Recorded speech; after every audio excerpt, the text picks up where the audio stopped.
Packers fans out here to stay. Cheeseheads green and gold all day. Jordan Love lead us to the bay. Every game we find a way. Green Bay hustle, grind it up. Hit the field, we don't bluff. Touchdown dances, feel the love. Jordan's got that MVP stuff. It's time for all let's go. Packers bringing that show. It's time for all you know. Green and gold gonna glow. Lambeau Field, our sacred ground. Feel the vibe, hear the sound. Packers fans so loud and proud. Jordan Love, he's wearing the crown. Lambeau Field, our sacred ground. Feel the vibe, hear the sound. Packers fans so loud and proud. Jordan Love, he's wearing the crown. Hello, and welcome to the victory post-game / Monday episode of OPE. I am Iowa Joe. That is Cheese Talk Brian Rago. Mike is being a big baby, claiming he's sick. We all know he just doesn't want to be on here. Brian, the Packers go into New York. It wasn't pretty, but they did come out with a victory. What are your initial thoughts? I think the initial spark of the game was when Jordan Love went out hurt and brought in Malik Willis. I think that got the team going. Isn't that kind of crazy? They immediately go down the field and score on that drive, and there were no issues at all. But I don't know. You know, it's not one of those things that you can sit here and say that. You're right. Well, put Willis in over Jordan because Jordan just can't hack it. Jordan can do it. It just I don't know what the issues are there, but we are going to do our normal OPE style of segments and that, but just to give our initial thoughts and everything. Defense looked weak to start out with, didn't it? Yeah, some pretty big open. I mean, 3rd and 6, 4th and 3. I mean, you're giving up all these plays. It just didn't seem in sync, you know. And you're gonna lay back on teams like this, and you're gonna get smoked against better competition. That's the way I look at it. But the thing is, I don't know, because they only gave up 10 points to the defending Super Bowl champs last week. So Yeah, what is this team? I really don't know. It's something else. I can't. it's bizarre this year because you got everybody going against like Matt LaFleur, and then you got Jeff Halfley in the press conference this last week talking like he's a head coach, defending Matt LaFleur, and then you got some of these little rumors starting about, well, if the Packers don't make the playoffs and they part ways with Matt LaFleur, there's already interest in him going back to Atlanta, and it's just like, here we go, I don't think there's any rumors on that. I think what it is there was a talk radio show guy down there saying that, why not bring him home if the Packers are going to. Yeah. But I just don't know. I don't know what the answer is, because it's like you have all weapons you need. I mean, it's something that Mike and I talk about often, is they are going to have to reshuffle that offensive line. Jordan does not look comfortable behind that ramshackle offensive line, and if they're not sold on Rasheed Walker being the starter going forward, and they put all their chips on Jordan Morgan, he needs to go to left tackle.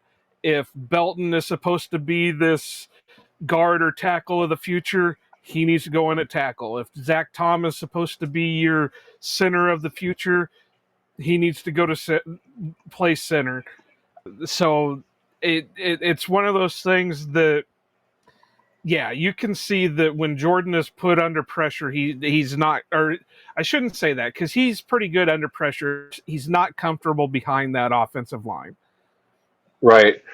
There was one play today where I think he was rolling out to the left, and he went for a pass. I think it was dropped, but he had like 10 to 15 yards where he could have wide open space where he could have ran and gotten the first down. Where I don't know. It sucks too, having people getting hurt. With Jacobs going out, but then Emmanuel Wilson stepped up and he played huge. he was averaging, I forgot what they said, like they said the average like rush per yard in the NFL was like 4.2 or something like that. The Packers were like at some number way above that mark, and even Romeo Dobbs had like three huge drops today. Sure hands Dobbs all year long. That could have changed the whole. We wouldn't come on to the final play of the game to decide it. We'll get into that a little bit more when we start going into our segments, but I think there's a little bit behind that because he didn't look comfortable either. But True North chiming in as usual. Ha ha, fools you. I only got shorts on, so suck it, True North. But let's go ahead and jump into our segments, and we'll get into it. So my mouse doesn't want to work. I don't have them listed up. Hang on. Don't you just love technology? Yeah, it's crazy. Like when you were sending me the link, on my phone, I went to the mobile app on Twitter, and it's like nothing showed. So then I went to like the desktop version on my phone, and there it was. And I had to put like some encryption code in. It's like, what the I hell is know. Elon doing? I don't know. I'm getting sick of it either. But here's my. Fresh cheese. Oh, that didn't play for me. There it played. That was really delayed. So, Brian, since you are kind of filling in for Mike right now, what are you going to throw in there as your first fresh of the day of the game? First fresh, like what, Fresh what? is so basically fresh is good, stale is and of course moldy is bad. So we start out with fresh being what were the goods of the game? Fresh, like I stated earlier, was when Malik Willis came in. I think he got the offense going. Josh Jacobs ran the ball good when he was out there. Emmanuel Wilson ran the ball good. Christian Watson, huge, huge. That touchdown, his first touchdown, he could easily went to the defense, but he fought for that. Before, as he's going to the ground and got possession of it. Defense, I don't know. It's kind of hard to. Go ahead and talk about whichever one you want first. We'll break it down to Yeah, each different one. no, it's fine. I was just trying to say defense is fresh, but I stopped myself because they weren't really that fresh in my opinion, so I just stopped it. Well, yeah, I do have to say that for one of my freshes, I will have to go with. I will have to say the inside linebackers were still playing well. I mean, Edge had a missed tackle here or two there, but they really stuck around. They were doing what they could, but you could tell the defense as a whole was just kind of getting wore out by whatever the Giants were throwing at them. So, but to go back to your point with Watson, yeah, he looked like a great receiver today. I mean, he had strong hands on the one touchdown catch. There was the other deep catch that he was battling through. So, I don't have my stats pulled up right now, but I know he pulled up pretty good stats for today and really stepped in there when the Packers needed him. So, but yeah, I have to say linebacker play is one of my fresh for this game because they were pretty good. True, I don't know if I'm going to agree with you on that so much. Matt, yeah, maybe was a little bit more fresh today just because his play calling seemed good, but you could tell there was also a little frustration between him and Jordan for the day because the one that stands out that in my mind for the most part is when the play clock, I can't remember at what point of the game it was, but the play clock was running low and they had to burn a timeout. And before they cut to commercial, you could read LaFleur's lips saying, just call the fucking play. So that's a whole nother thing where I have to wonder if there's a little bit of disconnect between Jordan and LaFleur at the moment. There's Can I jump in on that? It is Yeah. kind of like off topic, but there is stuff I don't know. I forgot where I heard it from, but people are kind of questioning like the chemistry with like Love and LaFleur, and if you think back to how many times have we told like about Aaron Rodgers switching to play in the huddle, switching to play in the huddle, like going against what LaFleur was calling. Do you think Rodgers was in somewhat kind of way masking LaFleur, and now that Rodgers is gone, that is kind of showing that maybe it was more Rodgers running that offense than it was LaFleur? No, because you can still see some of LaFleur's Right, genius in there. So I mean, I know this was last year, but just go back when Jordan got hurt and Malik had to step in for, those times that Jordan got hurt in the 2 games that he started in. That gameplay was amazing. right. And we've seen bits and even going back to the Detroit game during week 1, that calling was amazing. And even against Washington, you could see times that play calling was looking amazing. It's just, I don't know. I go back to, I don't think Jordan is comfortable behind that ramshackle offensive line at the moment. Hey, when he drops back, he's dropping back like 18 to 20 yards before he even looks downfield. Yeah. So, I mean, and, you think about it, that's trying to give him space between him and the offensive line, because we saw it again today where he was just constantly under pressure, which I know in the NFL, quarterback has to at least get the ball out. I think the average time for that is like 2.8 seconds, or it's under 3 seconds that you have to get the ball out, because that's what a good pass rush will bring against you. But I, I don't, I don't know.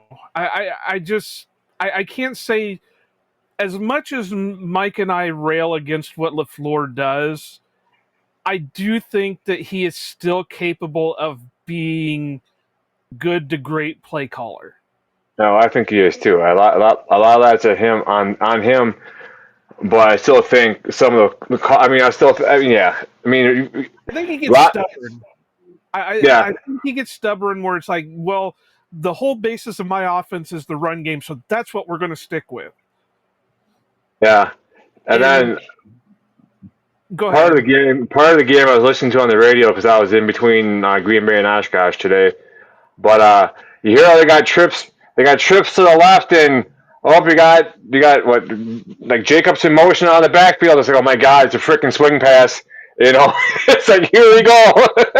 But that's the whole part of LaFleur's offense, which it makes Right, sense. But when you have it works better when you have an offensive line that can block it.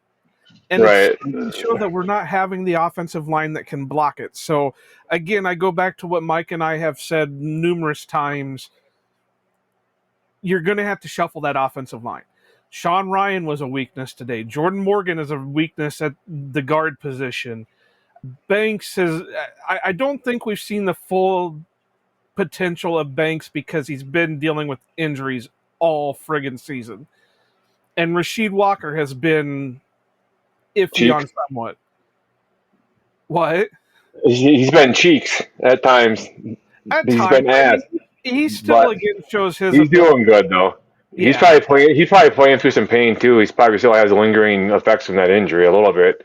yeah. And now it's getting colder out too. So So, but are there any other fresh things that you can think of for the game? I mean, we got to bring up that it's a win.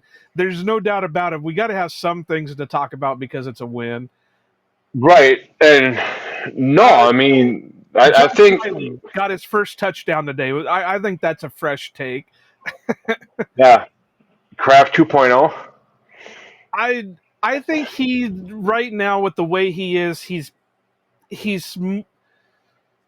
I think Mike called him more of a Deguara, but I think he's supposed to be what Musgraves should have been, is more that fullback slash seam guy than anything, and that's similar to what Wiley is. Uh, Savion Williams had that huge catch. Yeah, that's true north. Gold, Golden, he looked good. Golden had his catch. I wish they would have been able to connect it. And on top of that, not just the catch, but the pass interference call. He came back to it and got the pass interference on it. I wish he would have been able to get the touchdown out of it because he's still 0-4 this season. But He's playing like a tree, and that's good to. I know he went out for a little bit because he's still dealing with his injuries, but it was good to see him get there. Emmanuel Wilson, maybe you could throw Yeah. him in the fresh. He was playing good when Jacobs went down. Outside of that, I can't think of Carrington. Outside of the couple of dropped interceptions, I think Carrington played well. Keyshawn was okay. He had a couple pass breakups, but he was Yeah, getting burnt quite a burnt, bit too. burnt toast. Evan got the game sealing interception. So Parsons.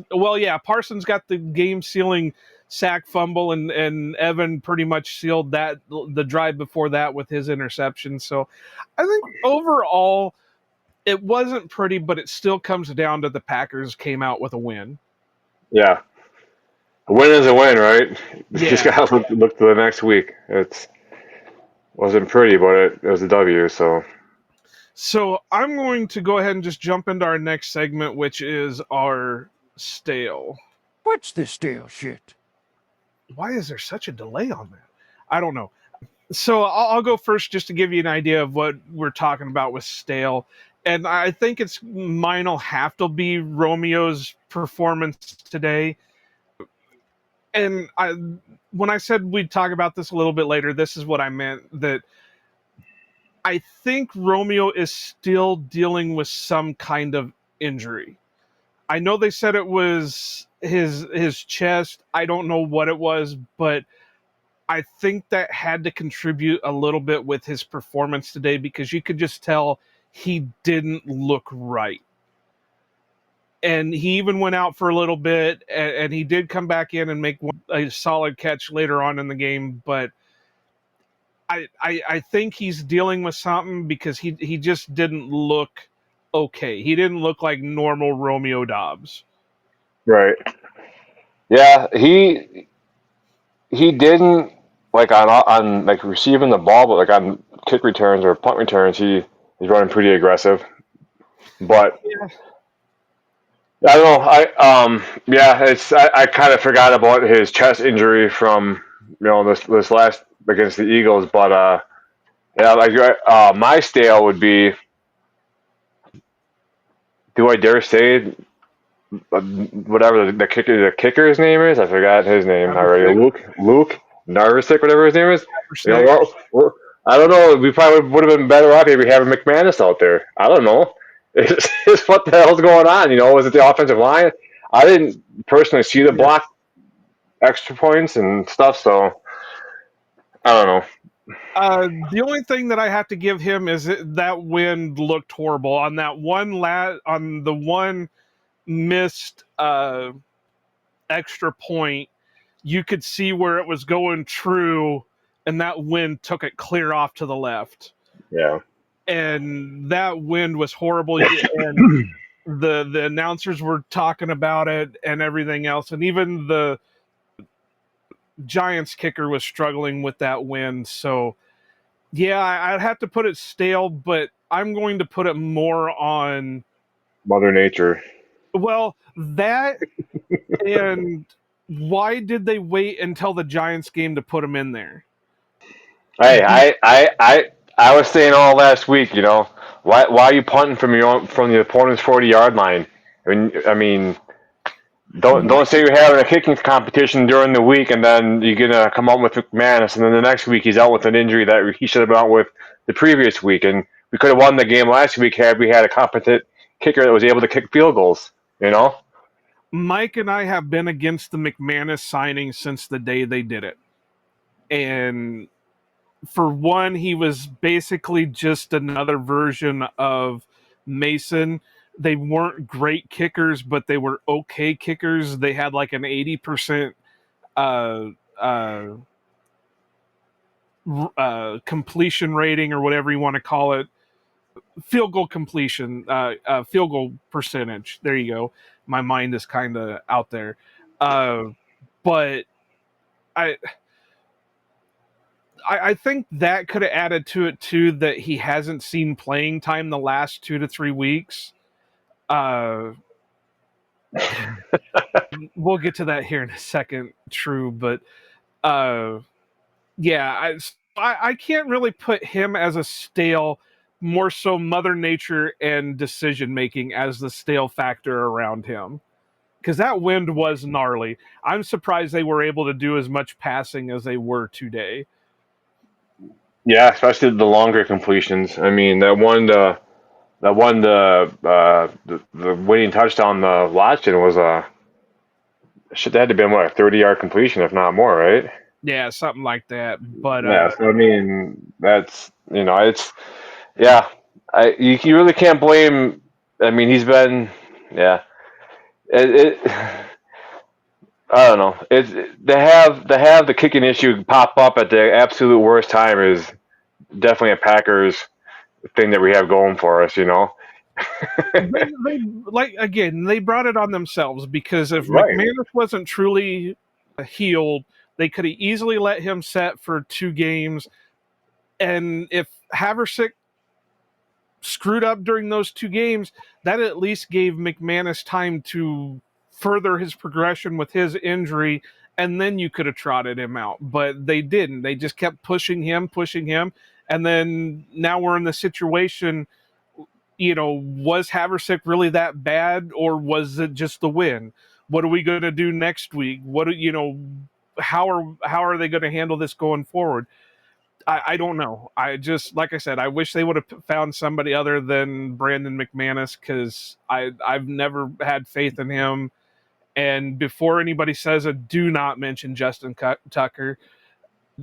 It's bad enough they signed McManus with his shady past. There's no way I would be okay with Justin friggin' Tucker.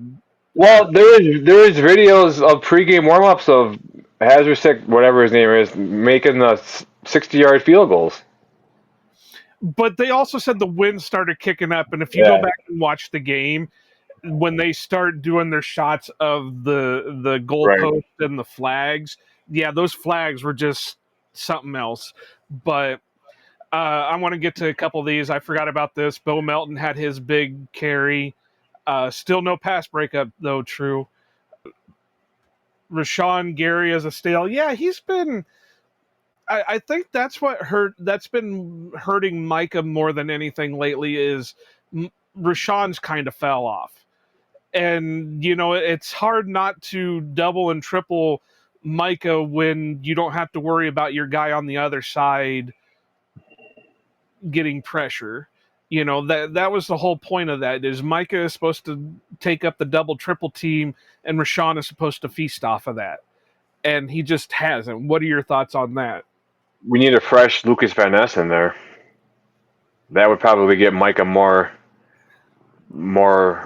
Micah, but Rashawn Gary some more rotational breaks. You can go between Ngabare and LBN, and You're really struggling with names today, I aren't am, you? I am. It's been a long week, but no, it's if it sucks having because you saw when Van Ness was out there how impactful the whole defensive line was, and when you had him and Devontae White and Parsons were all you know making each other better. Now that they're not out there, it's That's so funny though, Brian, because for weeks people were or all of last year people were bitching about Lucas Van Ness and how it was a wasted pick, and now people are talking about how they missed Lucas Van Ness out on the field. well, I was saying this year's like his year to prove it. He's like 6'4" or whatever. I was saying 272 or whatever it is. This is his year to get that next second big contract coming up. Well, he's got a couple years to wait on that Well, I'm because just saying though, this is like his time to start ramping that up and make it I pay out what in the end. because this is his 3rd year in the league. Next year they'll have to make a decision on his 5th-year option, and then they'll have to worry about a contract after that. So I think True North, can you tell me if I'm wrong or right on that? I don't know. Throw something in there. I'll believe you one way or the other. But yeah, Rashawn has not looked good, and maybe he does need to go into a more rotational set, but he's been having, I don't know. Again, from what we saw at the beginning of the season to now has dramatically changed, and I don't know what the issue is. I wish Kawano was on here so I could browbeat him about his Michigan guy not doing his job. So, True also says stale the hands of the Packers wide receivers. Outside of, I mean, we already talked about the Dobbs situation where I think with his health, and you got to remember if he's dealing with a chest injury, who knows what kind of injury it is. So if he's having to extend his arms, that might be painful for him. And, it could be kind of like when you're dealing with a back injury and you take a misstep and then all of a sudden you've got pain shooting up your back.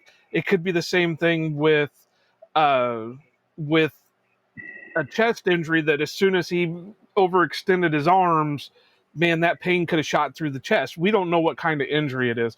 Yeah, LVN was drafted in 2023, so this would be his, 2023, 2024, 2025. Yeah, this is his third year, so next year it'll be his year 4, and they'll have to make a decision on his 5th-year option, and then, I mean, they can still negotiate a contract, but most teams will decide on the 5th-year option before starting contract conversations. And then Wicks had the one big drop, and then you really didn't see Wicks again the rest of the game. I was trying to pull up my stats here while you were talking. Yeah, I I don't wonder have why Malik Heath was held back in Green Bay.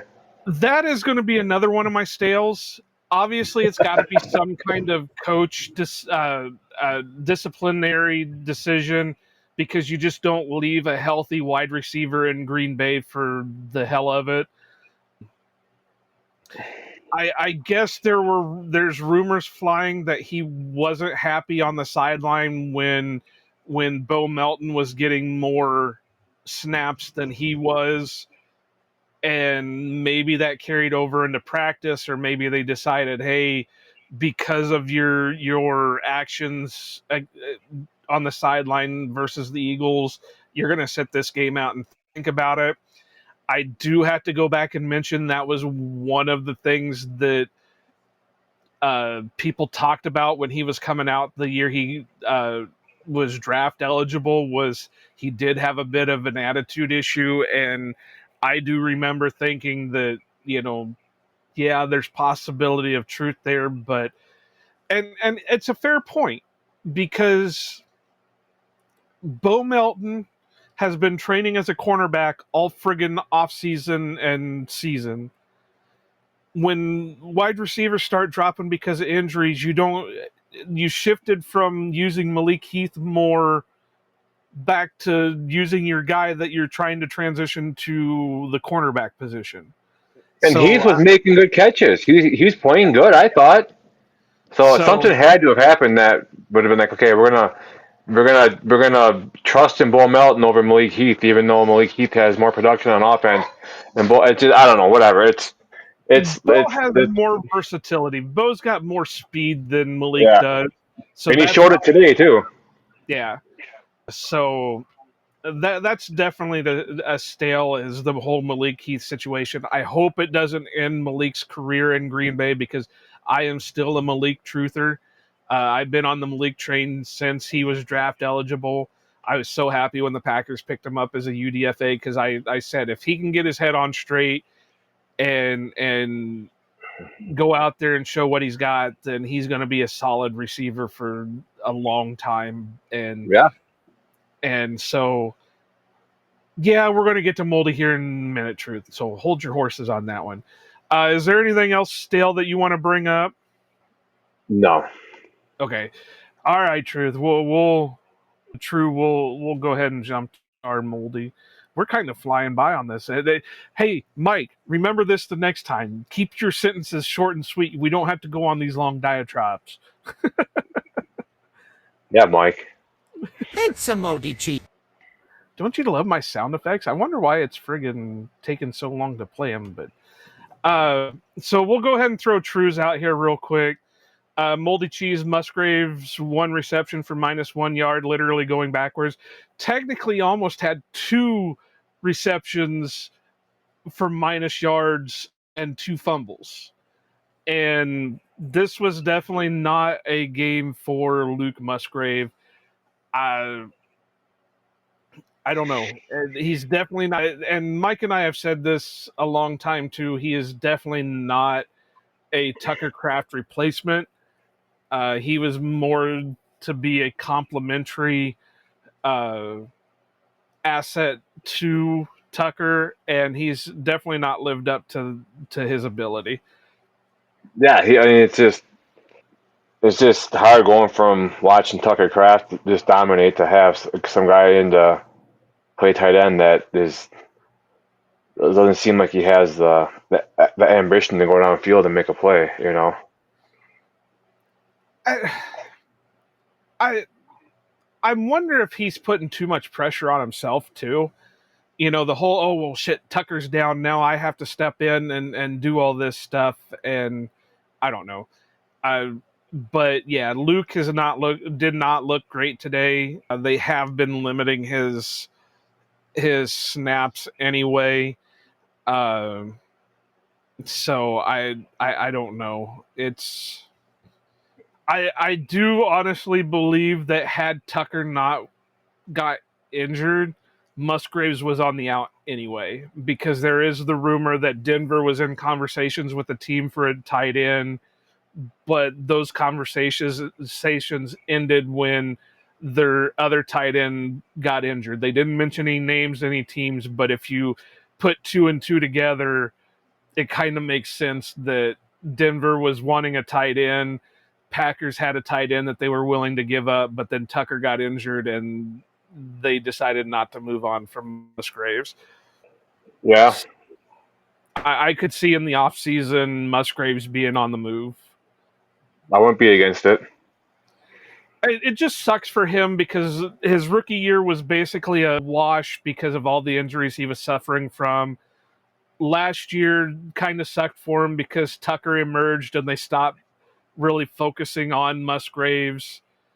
And this year, who knows what was going to happen this year. But yeah, Musgraves,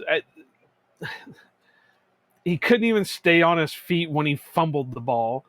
I don't know what it is with him that he just cannot stay on his feet. But yeah, Moldy. I'll throw my whole concerns with the offensive line back in there as Moldy. Uh, the whole interior is looking weak, and when your interior looks weak, that makes your tackles look bad because the tackles can't cover all 5 positions of the offensive line. And you know, Sean Ryan, I know a couple guys like Shavink and Leahy were talking about on their most recent episode that maybe Sean Ryan was looking good in his snaps as replacement. Maybe if he takes a step forward, he'll be the center of the future, and he didn't take a step forward this game. So I don't think that's happening anytime soon.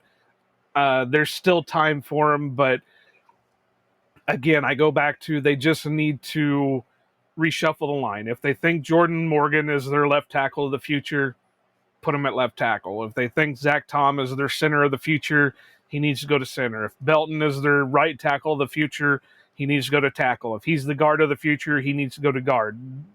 Don't keep playing stubborn with these things. Find something that's going to work and not just let Jordan get killed on every friggin' snap. Right. So what you got? What are you gonna put in there under Moldy? I would say some of the predictable play calling. You know, it's getting pretty stale for us Packer fans. To the point to where it's like again, you know, you hear on the radio if the trips to the left, motion running back motion to the left, you know it's going that way. Luckily, the one play that I saw on TV, Jacobs ended up turning that what looked like it could have been like a loss into a first down conversion where they challenged saying he stepped out of bounds, but he didn't step out of bounds. So, um, you know, I guess I mean, I get it why you call them plays because you gotta counter against the defense and what you think they're gonna do. It's like a like battleship. But I think it's try to be a little bit more creative. It just don't like you run like even like last week you ran that one play that screen pass to the heavy side to the trip side or whatever. Run the same formation, but go to the opposite side of the field with something. If they're the last play of the game, well, it's coming this way, it's coming this way. Audible out of it and go to the different side with something. The second play or something like that because Josh Jacobs knew it, Jordan Love knew it, and once the ball was snapped, the whole team knew it. It's like you know, it's like But you can also put a little bit of that on Jordan because if Jordan has the same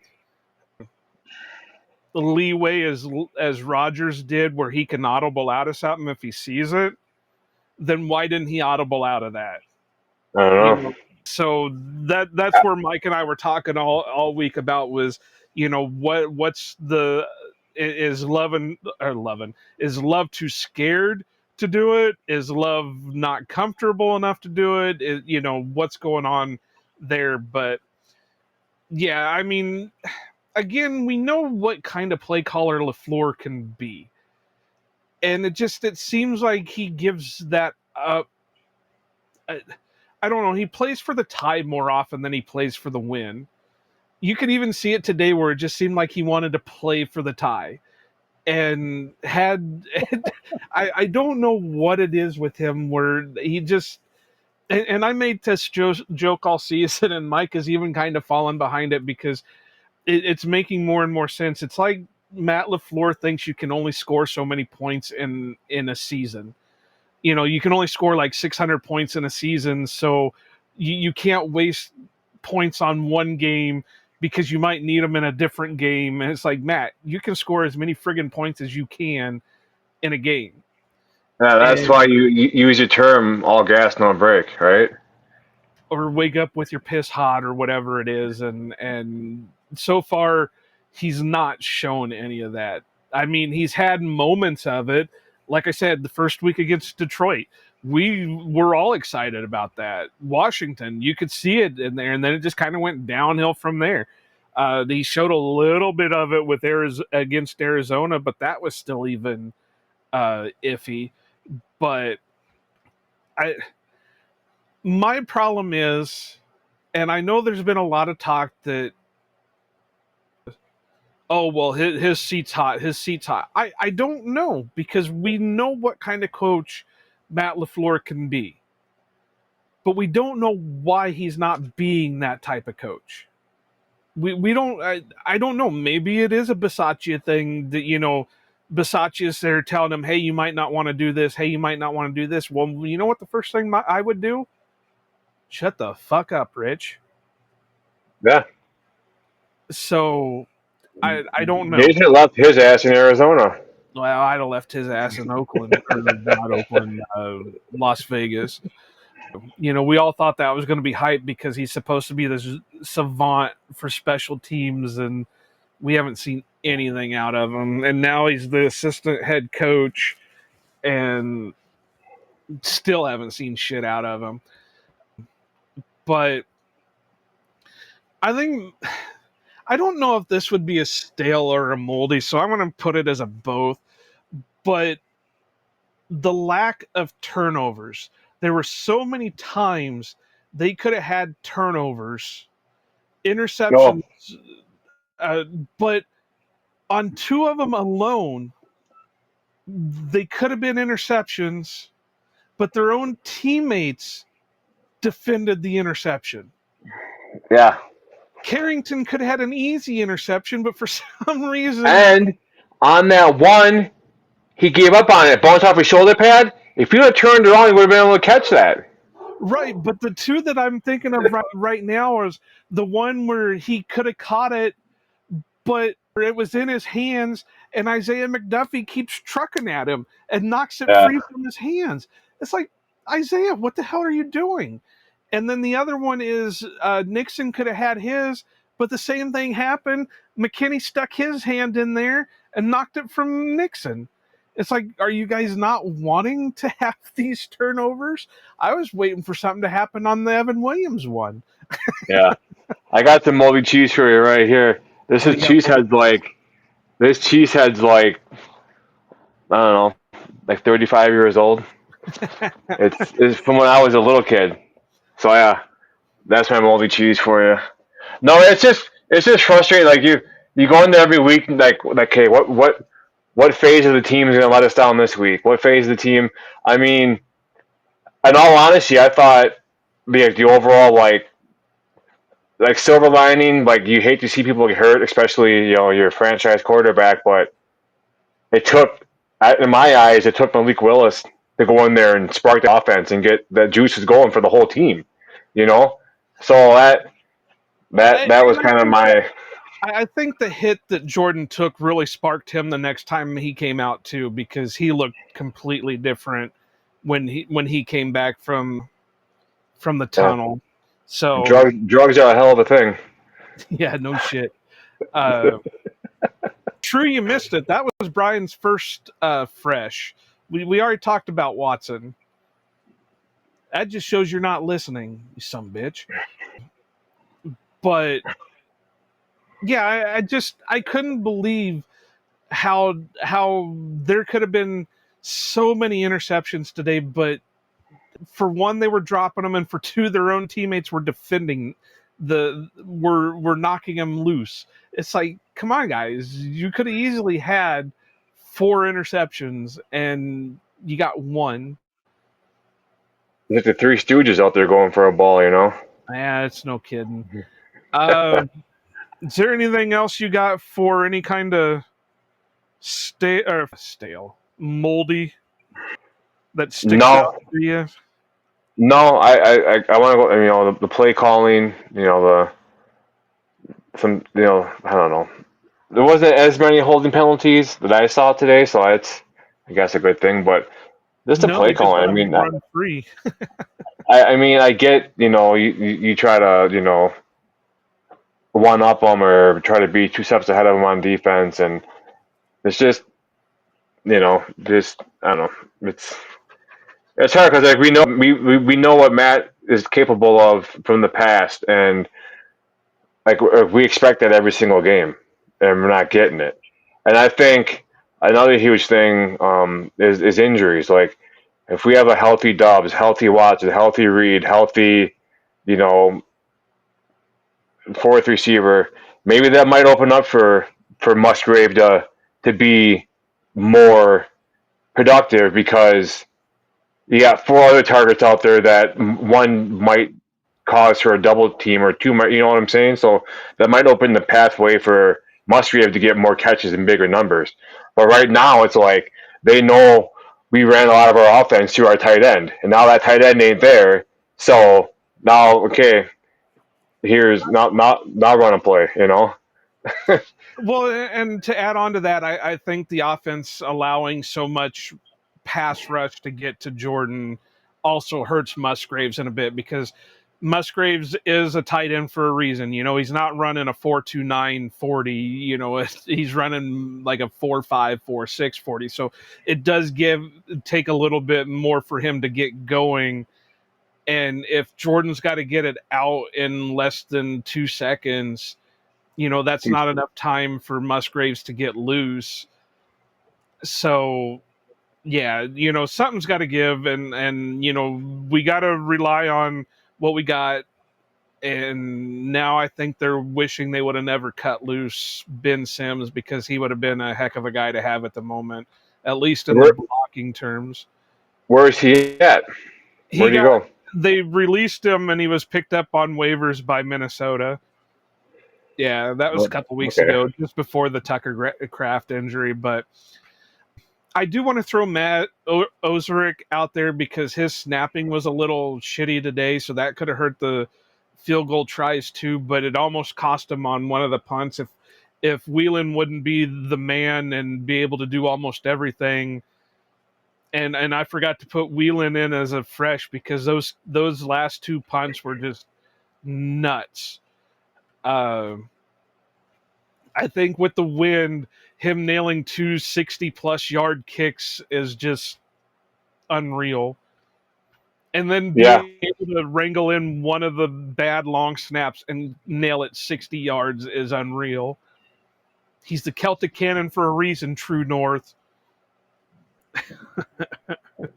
True doesn't think I can get Celtic Cannon started for Daniel Whelan, and I'm going to keep it going.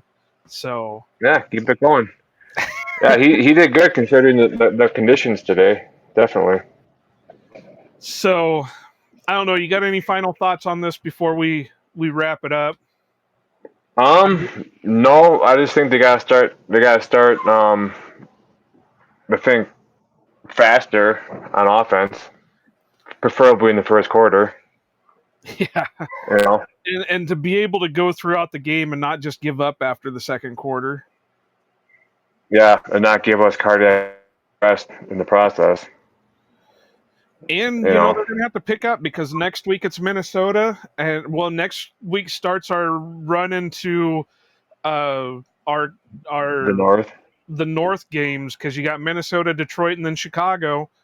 That's 3 straight NFC North games, so they're going to have to pick it up because the Yeah, NFC for North sure. is going to come in and play, even though, like, I don't know, how did Minnesota do today? I know they were playing the Bears. They lost 19-17. Okay.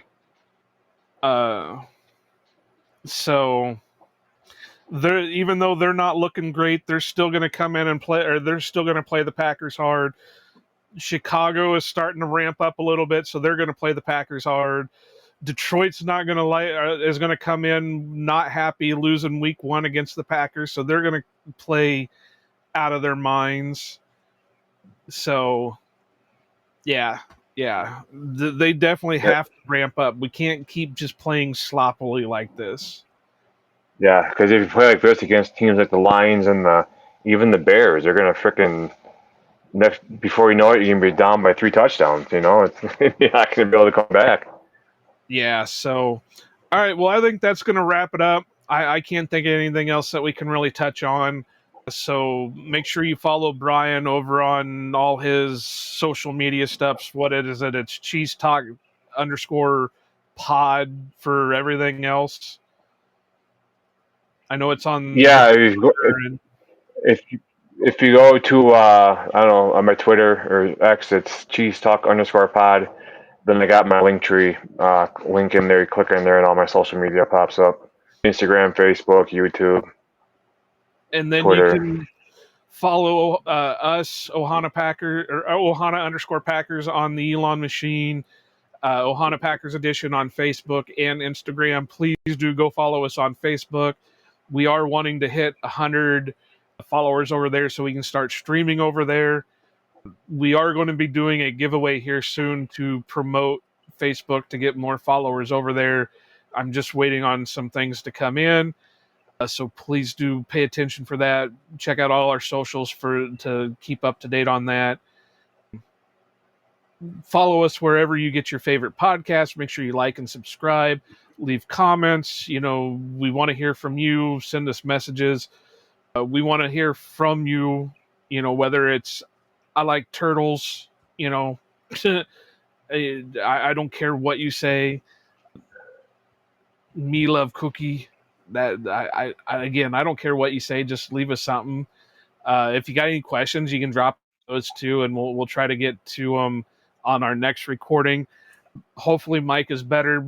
We'll be previewing the Minnesota game. That episode will be out on Thursday. Go over to our shop. Go over to ohanapackers.org. Click on the shop tab. Go over, pick you up some merch. I don't think this one's on there anymore, but this is my Dobbs. I just caught the ball. I still got my Soul Stealer Josh Jacobs shirt. We have. I just put up one that has it's a tiki with a cheese head on. So go over, get one of those. Help support the show,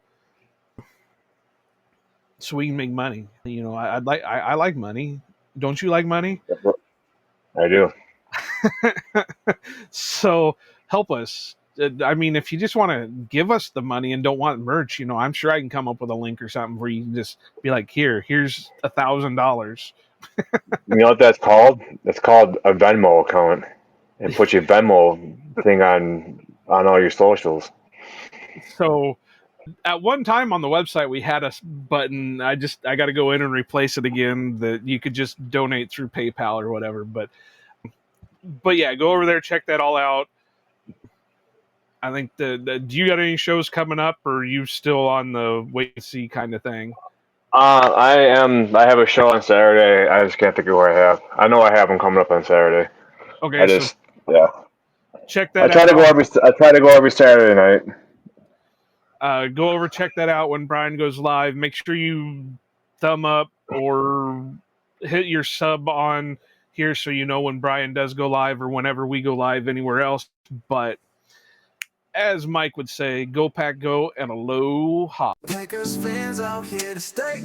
Cheeseheads green and gold all day. Jordan Love lead us to the bay. Every game we find a way. Green Bay hustle, grind it up. Hit the field, we don't bluff.